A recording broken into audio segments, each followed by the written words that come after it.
Welcome to the 25th episode of It's All About People, where we learn and grow from people who are doing great in their career. In this episode, we'll be learning from a dynamic personality who has 8 years of experience in her own boutique and is also an example of follow your passion. She has worked in her boutique for 8 years and built a successful business. So, we welcome Reshma Thota ma'am for this podcast show. Thank you, Herschelle. I'm glad to be here. Thank you for inviting me on this show. And yeah. Very well, ma'am. And 8 years of experience or a journey of 8 years is not short and it's filled with challenges. So, can you just share about your challenges, your experiences in that 8 years? Yeah. First of all, let me say hi to all the audience.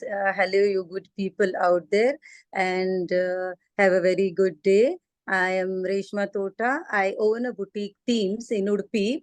It's been 8 years, and I am a fashion designer by profession, and fashion is my passion. That's what I pursued it as my career, and yeah, we do embroidery, designing, and we have fabrics, dyeing, everything in our store. We customize as per the client's choices, and we do have a page in Instagram that's Themes8793. All you people can follow us there and see our work over there. And this experience have been a very not a very easy journey, though it's a rough journey. Initially the market was not so open for women entrepreneurs. It's a high low journey, but then how efficiently you swim is the main thing. So yeah, now it is like almost everybody in Udupi knows our boutique, and we have successfully been here and hope to expand this to much more larger extent. So yeah, that's all I want to say about my boutique. Yes, that's great, ma'am. So, for thank you for sharing your small experiences about it. And you have told that a business is not a easygoing business. There are ups and downs in it as well. Uh, yeah, there are ups and downs in it as well. So, how was the women entrepreneurship during that years, maybe 8 years before, and how it has changed right now? Definitely, it has changed a lot. It was like if you see 10 years back, Udupi, the people in Udupi were not so open to women entrepreneurship. It was quite difficult to take people into confidence when we reach the clients and we tell them that we are going to do this, we are going to provide this service to you. They were very skeptical about, okay, how are they going to manage? I mean, those question marks on their head, we could have that vibes. They were not so confident about us. But over a period of time, many things have changed. And a very important point I would like to add here is there is an organization in Udupi by the name Power. And it's a platform of women entrepreneurs registered, where 11 dynamic entrepreneurs or like-minded came together. I would like to mention their name because they deserve that mention. Renu Jairam, Shamala Nayak, Aruna Chenoy, Sadhana Kini, Sarita Santosh, Tara Timmaya, Saroj Acharya, Veena Kudwa, Renuka Pai, Rachna Arora, and Leela Bhatt. These are the 11 dynamic women who came together to form this platform for women entrepreneurs as Power. Here we have different field entrepreneurs, all like doctors to engineers to small household working, like work from home people, all come together here. We exchange our thoughts, we uplift each other, we share so many things, and it has played a very important role in Udupi in enhancing the journey of each entrepreneur. Especially for me, I must say, I was all the time I was living in Mumbai. When I came here, I hardly knew a few people, but through this Power, I got exposure to many local people here, and a lot of skills to learn. And in Power, they conduct many different programs regarding finance, regarding skills, regarding sharing everything. So it gives different dynamics to an entrepreneur. And now, because of this, we just last January, we had our Power Ka flagship event, that was Power Parva, fourth edition. Through, I mean, the whole of Udupi are totally aware that what is women entrepreneurship and how women work, because it is the Power is an association of the woman, for the woman, by the woman. We had 100 plus stalls, all run by the woman, all owned by the woman, and all uh, executed by the woman. It was a very grand show. Every alternate years we do have this. So every local people in Udupi knows now that women entrepreneurship shall be accepted very widely, and they have that faith now, because Power has instilled that faith amongst the common people here, that women are equally capable and can be acceptable as entrepreneurs as good as men are. I think much more than we have made a mark here. So certainly it has changed very drastically and to a good extent. That's very great, ma'am. And I also appreciate that people or women of Udupi, they're supporting each other, irrespective of their religion or background. They're supporting, they're conducting events such that together we can grow and build a massive business or help each other. So we appreciate them for building the Power organization to help the women as well. And listeners who are planning to build their own business, or it could be women who are planning to build their own business, Power is a platform which can help you to grow and develop. So, speaking about growing and develop, so I know taking the first step towards a business, or it could be, as you told, you came from Mumbai and you did not know many people, and there were some difficulties while starting your business. So, what was or what kinds of steps have you taken such that you were able to grow this business of boutique to a successful level?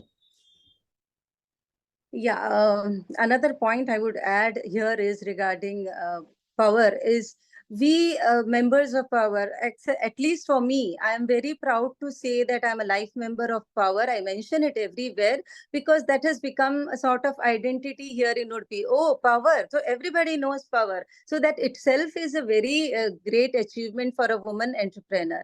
Secondly, about the steps to take, I mean, there are four steps you must take. As a suggestion I give, like first, when you want to build your passion into your career, sit down, mentally prepare yourself, put all your confidence with your heart and soul, and get ready for the mission you are going to do. Mentally, you have to be prepared, and you put all your efforts to the start of this journey.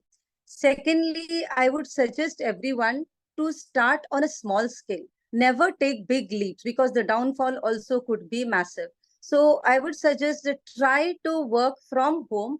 That will give you like minimum expenditure and maximum balancing, to learn the balancing act of home and business. So that's another thing, and it will give you exposure. It will make you learn the capacities, what difficulties you are going to face in your future business, and it will help you set your clients before you are professionally thinking of going and putting up a setup out of your house. So this is the second thing. Third thing is, take a pen and paper, sit down, write the worst scenarios mentally, physical presence, and financially.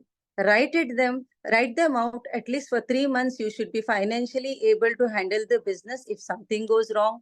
Mentally, you should prepare yourself that if something goes wrong, how will I mentally cope up with it? This homework should be done before you start everything. Then physically, if you are absent, how will you handle? Who will handle? How will you deal with it? Because sometimes we fall sick. So how will you handle? All of a sudden, if you're doing a business and you fall sick, you have no idea what to do. It can be a disaster. So plan this before starting. And last but not the least, very important, do a survey of the area of the business you're going to think of doing it as a business, your passion, and see what is lacking in that area, and then make it your USP. USP is the unique selling proposition, which brings business to you. Once you hit that USP, you don't have to advertise your stuff.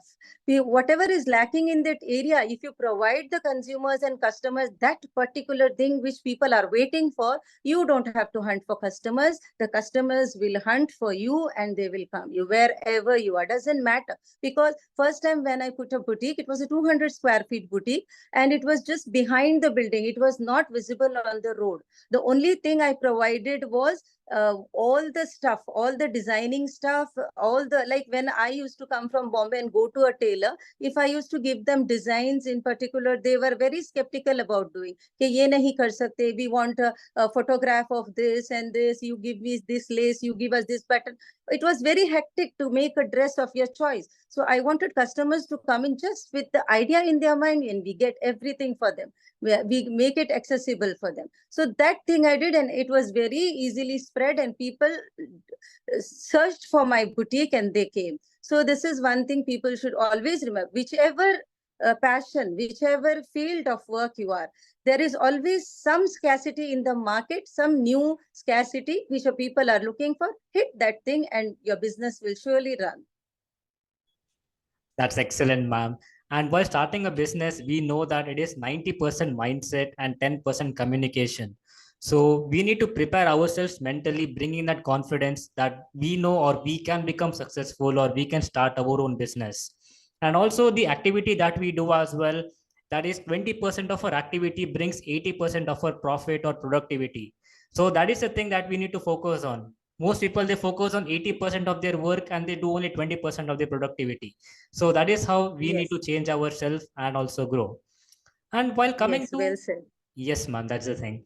And coming back to balancing, you told that we have to start small because we need to learn how we're able to manage our home, or it could be personal life with a business life.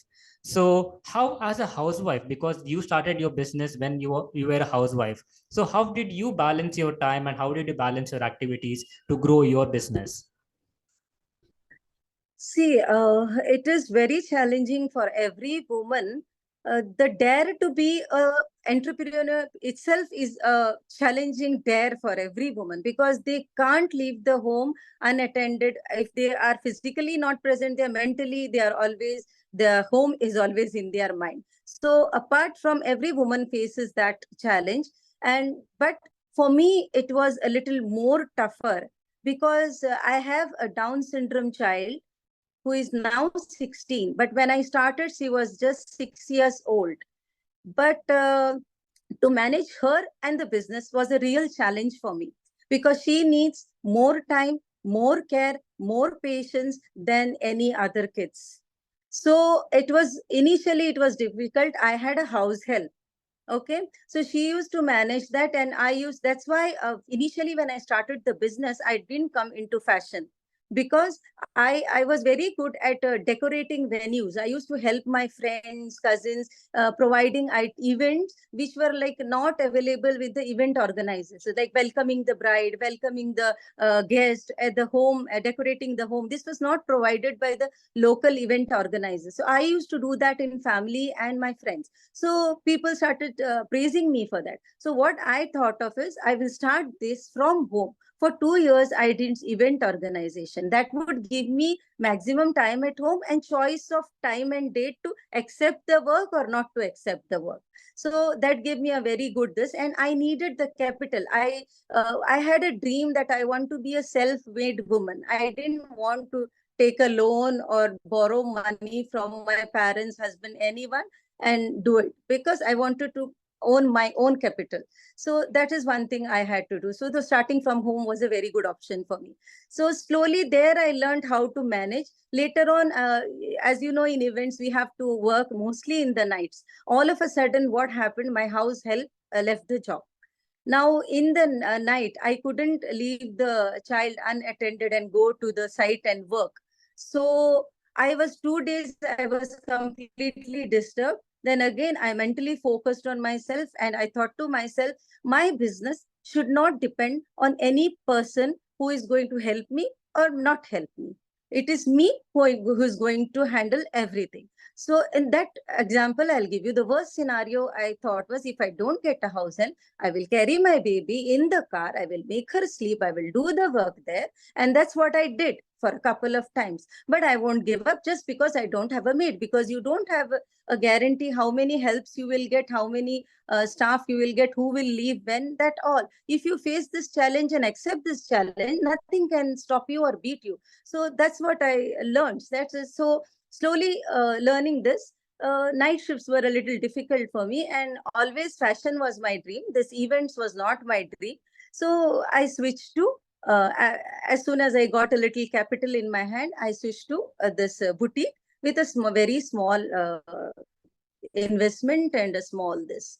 And initially it was all outsourced. Everything was outsourced. I didn't have a team. I just had one tailor, one staff, and the consumers would never know that we don't have a team. That's how you have to take the customers confidence. That's what. So challenges will be many in different ways, but I think if a woman with a special needs child can do and be a woman entrepreneur, stepping out of the house, any other woman can. A lot of times, Herschel, we give a lot of excuses. And I believe excuses are just, to cover up our unwillingness to do a certain task, sometimes, or lack of confidence.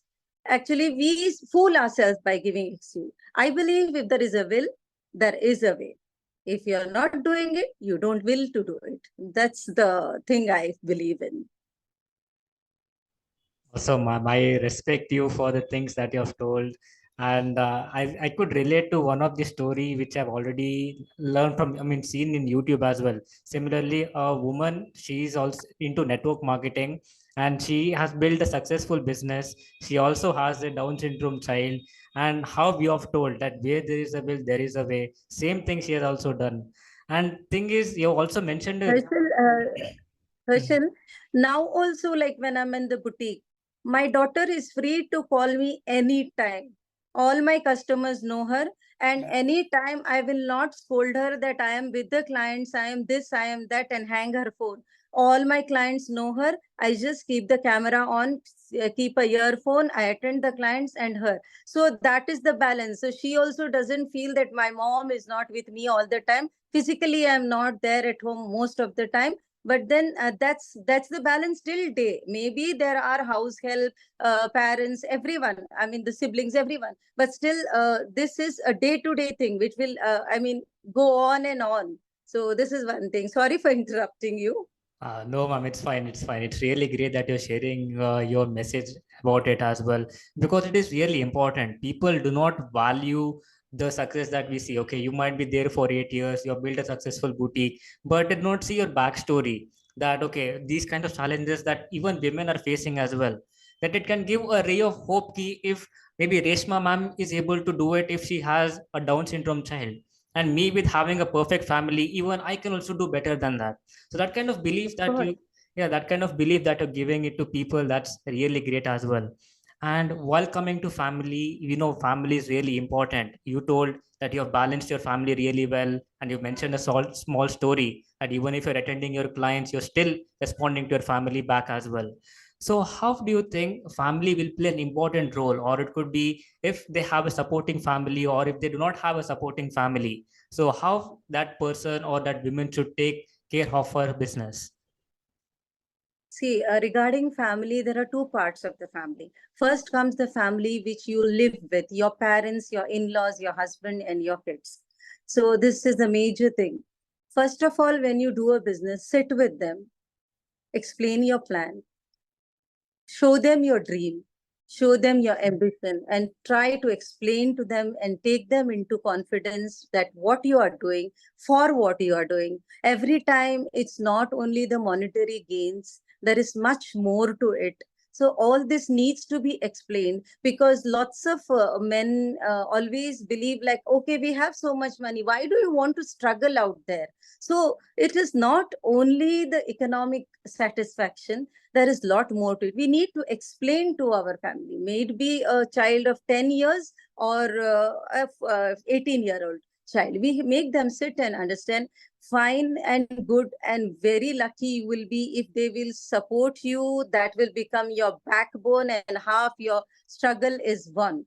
Still, if they don't support you also, you need to explain them on and off every time that how important it is for you to have a personal choice, ambition, and living, because that's a breathing space a woman has. She cannot be a puppet just from morning to evening, working for everyone and doing nothing for themselves. When we work, we come out and we work.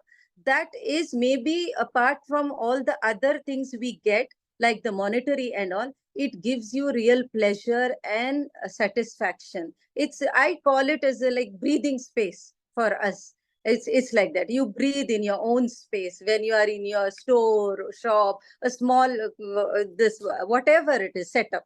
So it's like that. So you need to talk them. And if at least they will not support you, they will have the idea, and try to reach them every now and then. Try to convince them. Don't, once you say, if they don't understand, don't like neglect them and leave them. Try to tell them how it gives you pleasure, how it makes you happy, how how changed your life is. So all that things matter. One, if not 100%, some parts and bits they will try to understand. Here again, like the kids who are normal will understand it very easily.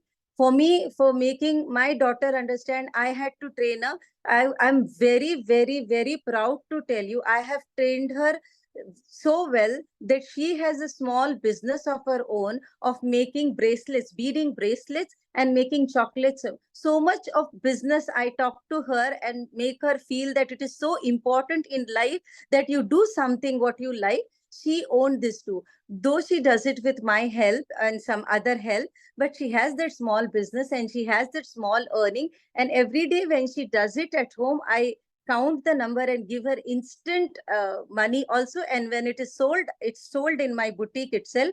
I give that money to her. She can do anything with. So being a Down syndrome, if you can make a child understand that business is so important, why can't the normal woman make their normal kids understand that how it will be beneficial for them as well as the entire family? That's the, I mean, like, I'm a bit speechless, ma'am. Like, you are able to do so many things with your child Thank as well, and you have shared the story with the audience as well. So it's really great that you are focusing on their achievement, or maybe you're focusing on their success as well. Because usually, what is taught in the family is that you go to college, get a job, get a good salary, then you pay your bills and look after your family, etc., etc. But you're teaching something different, and right now that too, maybe it could be at the age of 18 as well. So putting in so many positive thoughts in them, and you're really helping them to change, so that's a great thing as well. And change also begins in ourselves. If we change ourselves, or if you are really great, then only we can go and change out to people as well. So those, yeah, that's the ups and downs that you have shared with us, and also many things and challenges that you have also told, that business, about business, or about focusing on your passion.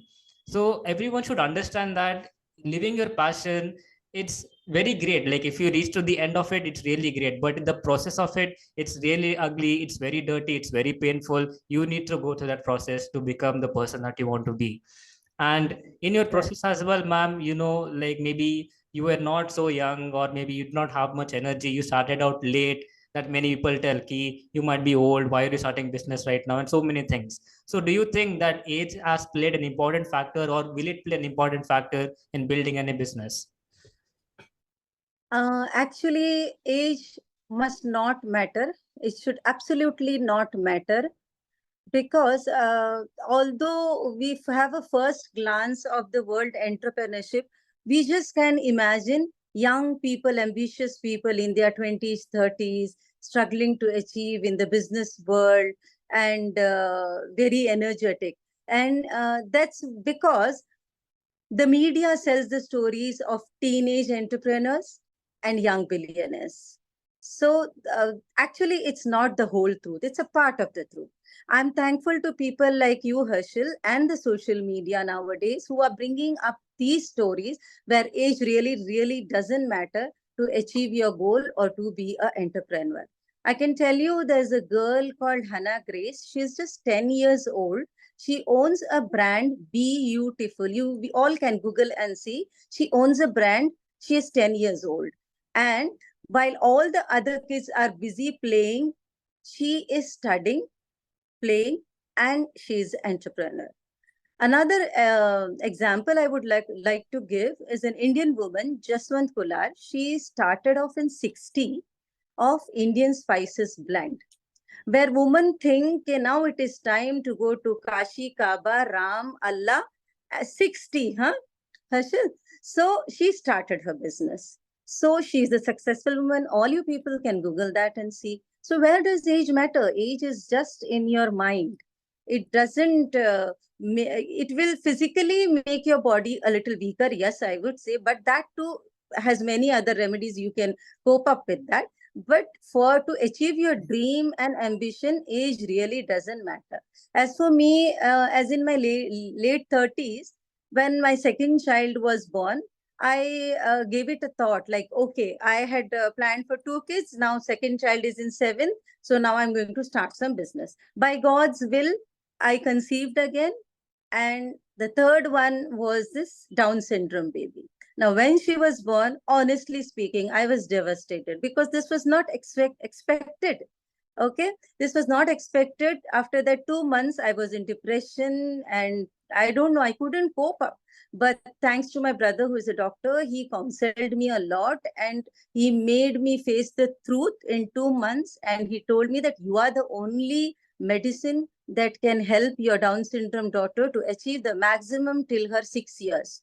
So I said, I cut off myself from the world. I kept her on priority and I worked very hard for her. So I thought after she is capable enough, let's see. I holded my dream there. And through her, actually speaking, God gave to me her as a gift. I learned so much of patience, so much of balance, so much of absorbing negativity, seeing positivity, and I was thankful every time to God for the other two kids who were now. Till we have something which is hurting us, we don't understand the pleasure what God has given you, what all He has given you. So I always started thanking God for giving me two kids of that, and now I thank God for giving me third angel also. I call myself a special mother, not a mother of a special daughter, a special mother, because I feel proud to own her. That is the thing. And yeah, so I holded my dream. Then in my 40s, I said she was 5 6 years. Then as I said, I was good at this creativity, doing events and all, so I started off there. And age didn't matter for me. And yes, when I told my family that I'm going to start, they were like behind my back, making like mockery, like okay, she's going to do it. Actually, honestly speaking, I am not that educated also. I have just done my 12th, and I don't have any this to say that okay, I am a fashion designer by profession, I've studied. No, it's my passion. I have learned everything on my own. So that's one thing. So let's see how she will do. They discouraged me a lot, saying that you don't know what how tailors get fired, how tailors get this and that. What are you up to? You will lose all the money, this, that, and all. I said, no, I won't. You see what I will do. Because that is the confidence I had in myself. So this is how. So age didn't matter. You don't have to see the number of your birthday when you start your dream. A dream can be started when you're 99. If you have 1 year of hope, in 1 year, you can achieve your dream and then die happily forever. That is what I believe in. Wow, ma'am, like the mindset that you have, the confidence that you have, like the if any maybe the 1% or it could be the one person who's listening till the end, if he changes himself, ki, okay, maybe he decides ki, let me all leave my bad habits, let me leave all my bad friends and just focus on my dream and focus on my thing. I think so this podcast can change many people's life in the coming years if they're listening to it as well. So the thing that the story that you've provided, that no matter whatever is happening in your life, you have taken that responsibility and you have changed yourself along with, and you also improved your family, your business, and your surroundings as well. So that's a really great podcast session that we had with you, ma'am. We had learned so many things from you, and even that also, that still me being in Udupi, I did not know, okay, these things are also happening in Udupi as well, because we take things for granted, and we are Yeah. inside our small cocoon of our family, and that is why we are not able to know more about society.